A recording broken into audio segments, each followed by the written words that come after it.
Bismillahirrahmanirrahim. Assalamu alaikum, dear friends. In this video, we are going to learn about the use of the relative pronoun in our English, in writing or speaking, how they are used and where they are used. Okay, so let's get started.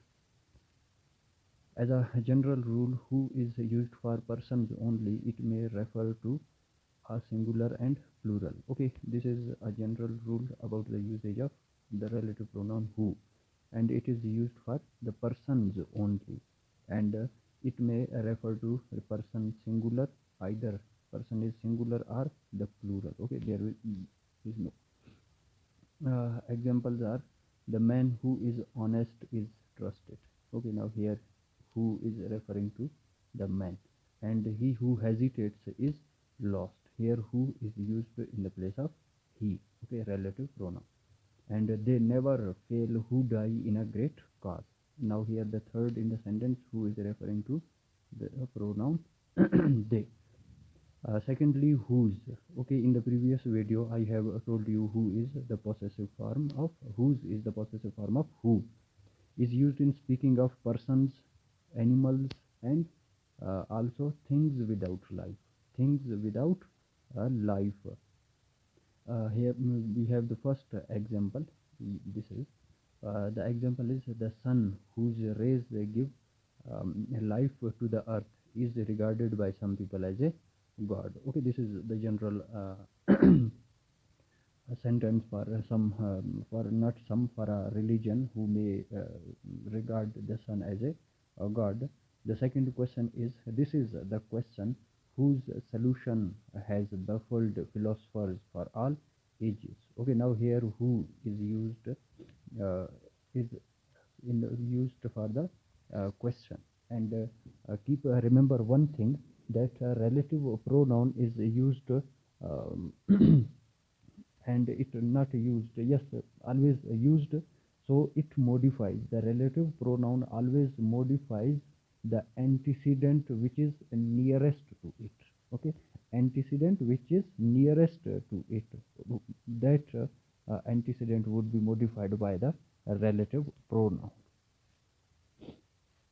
Okay, the next thing is the next use of which is used for things without life and for animals. It may refer to a singular and plural. Okay, as same case with the relative pronoun who was used as a singular and plural, so which as well used for a singular and plural, but it is used for the things without life and for animals. And who was used in the previous slides, we have learned that who is used for the persons.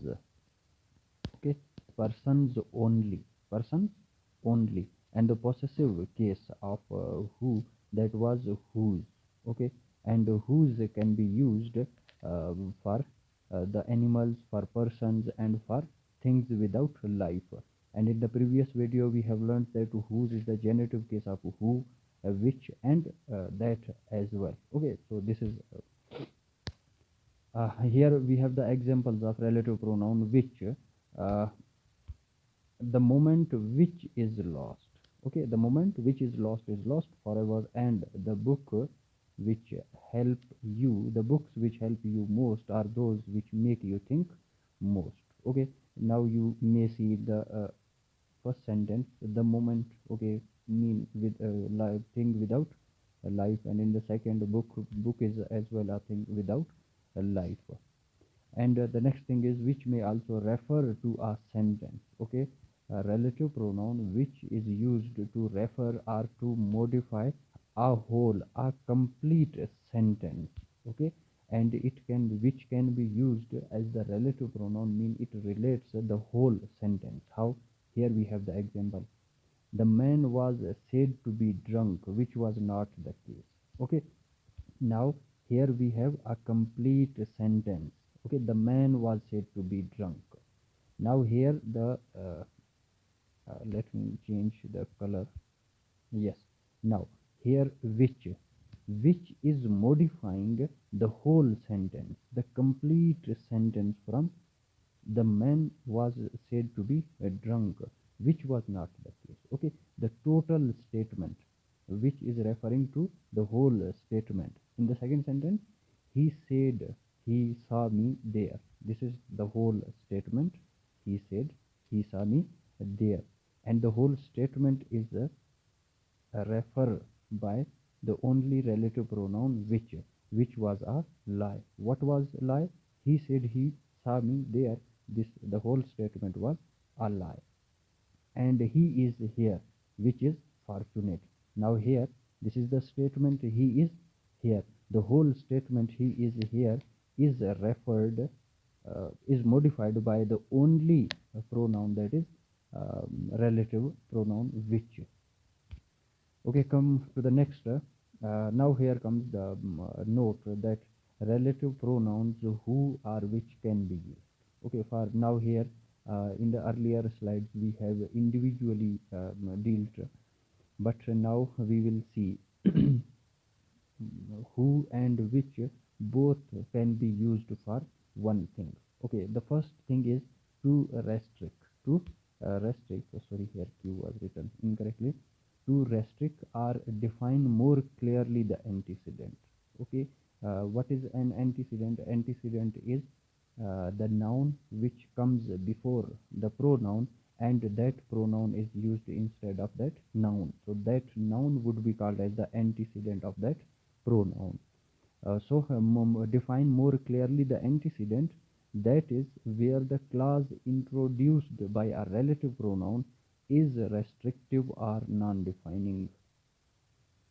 Okay, now here we may say, for example, if a sentence comes the clause introduced by a relative pronoun. Okay, after a relative pronoun, when a clause comes, so that clause would be called as the restrictive or non-defining clause.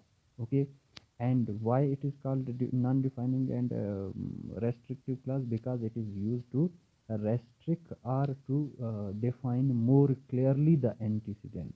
Okay, as I told you about the antecedent. What is antecedent? For example, if I say Ali is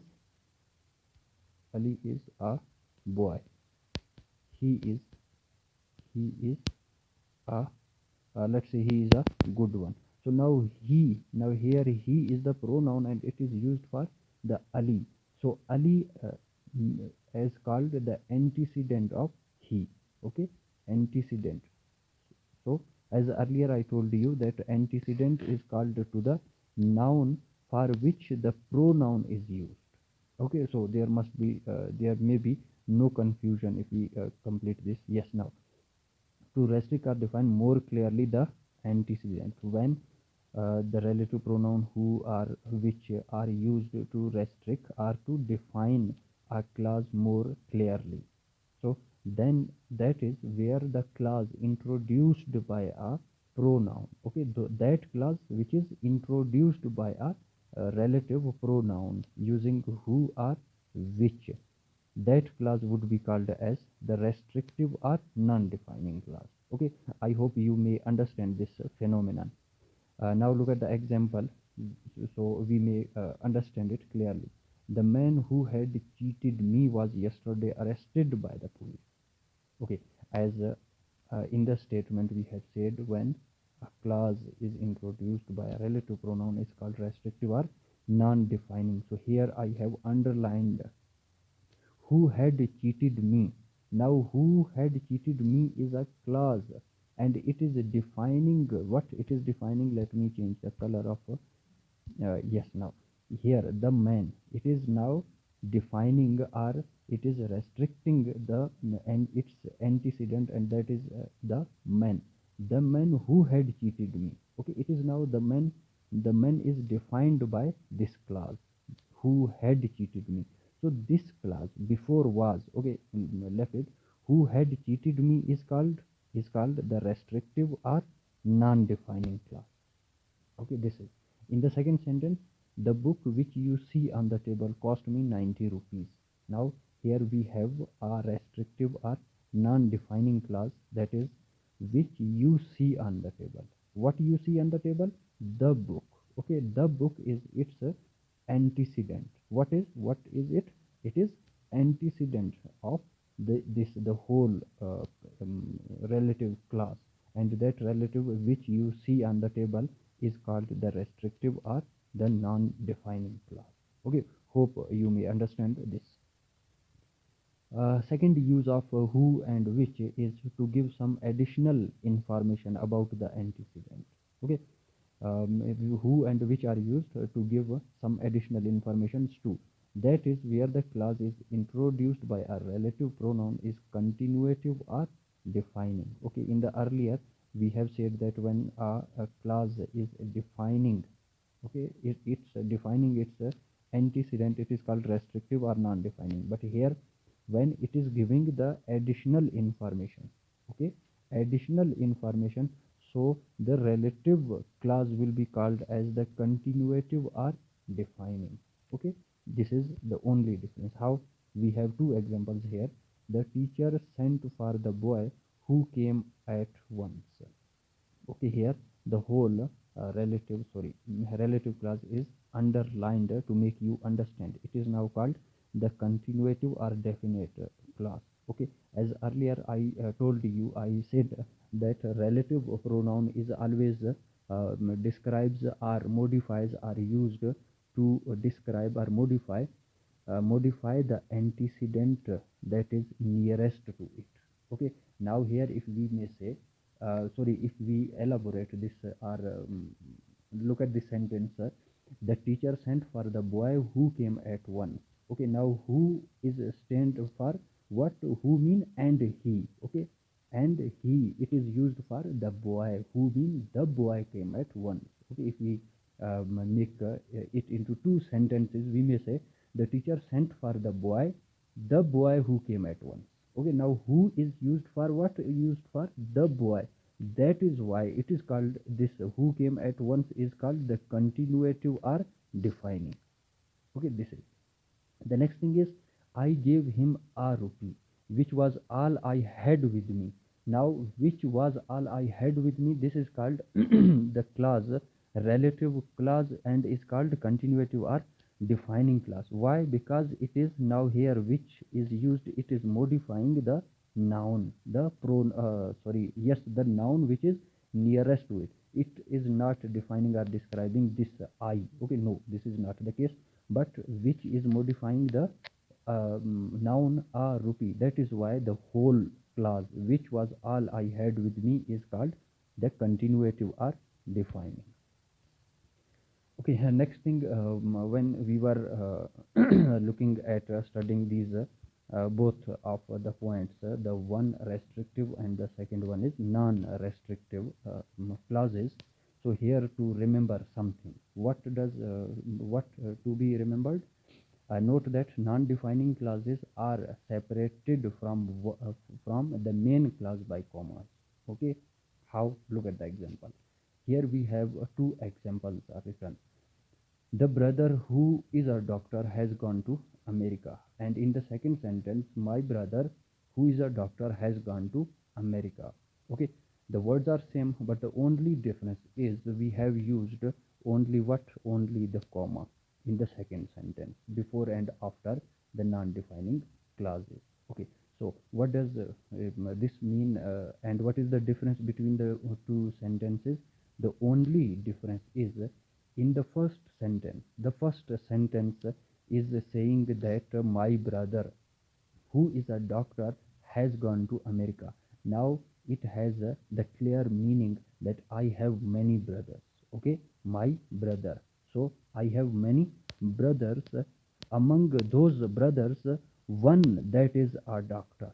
Okay, one that is a doctor has gone to America. Okay, keep remember this thing very clearly.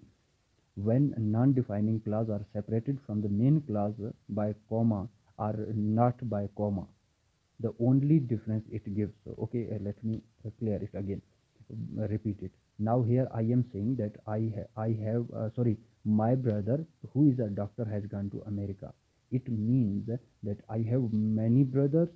Among those brothers, the one who is a doctor has gone to America. I am only specifying the brother who is a doctor. Okay, maybe the rest of the brothers are engineers, shopkeepers or something else. Okay, the first sentence is giving the sense of this, that I have many brothers. And in the second, when we have used before and after the non-defining clause, this is only gives the difference that I have only one brother. Okay, my brother, comma, who is a doctor, comma, has gone to America. Now here this who is a doctor, it is non-defining clause and giving the sense of that I have only one brother. Okay, so the difference between both of the sentences is this. In the second sentence, it is giving the sense that I have only one brother, and the first sentence gives the meaning of many brothers. Okay, not one, many brothers. Keep remember this thing when the non-defining clause is separated by the main clause by comma, so it would give the different meanings. Okay, dear friends, this was today's a video about the use of the relative pronouns who and which. In the next video, inshallah, we will discuss about the relative pronoun that in detail. So take care, all of you. Allah Hafiz.